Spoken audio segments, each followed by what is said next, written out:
Hey everybody, this is Halstead and Andrew McMillan with REH CPA. Today we want to go over what's called the net investment income tax, or NIIT.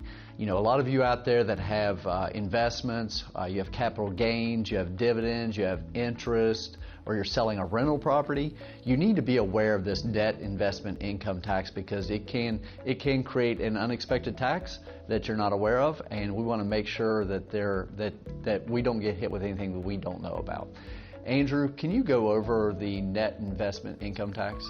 Right, so the net investment income tax is a 3.8% tax on investment income. So like what you previously mentioned, think about like it's interest income, dividend income, capital gain income, or rental income, that's passive activity rental, any income you may have from there.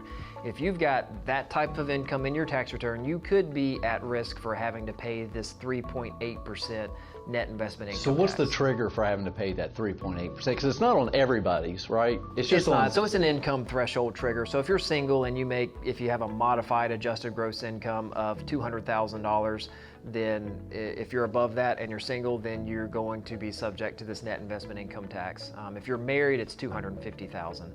So if you've got income above that and you have this type of income in your tax return, capital gains, interest, dividends, passive income, you're going to be at risk for this 3.8% tax. So it's kind of like a little kicker tax at the end. You know, almost like most people understand that when they sell, stock or a piece of land they might have had for a long time, that they're going to be paying like a long-term capital gain on it. Yeah, so they're expecting like 15%, or if you're a higher income person, 20% capital gain.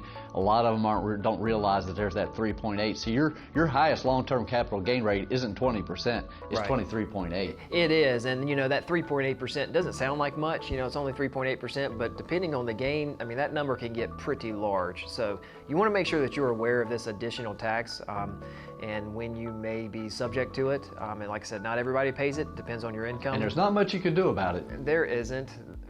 It's more or less one of those things where if you made the money, you're going to pay that tax. Yeah, it's a tough one. It was really originated back in 2014 under the Affordable Care Act and some old rules under there to kind of help supplement some of the some of that program. So the best thing is just kind of plan for it. You know, if you can plan out your stock sales so that way your income doesn't go above a certain threshold, then that would be the kind of planning opportunities that you would have to try to avoid that net investment income tax. But other than that, it's just knowing that it's there and being aware of it and planning appropriately.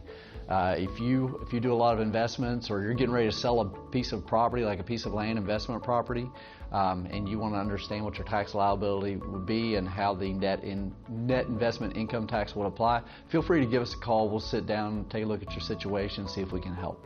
Thanks.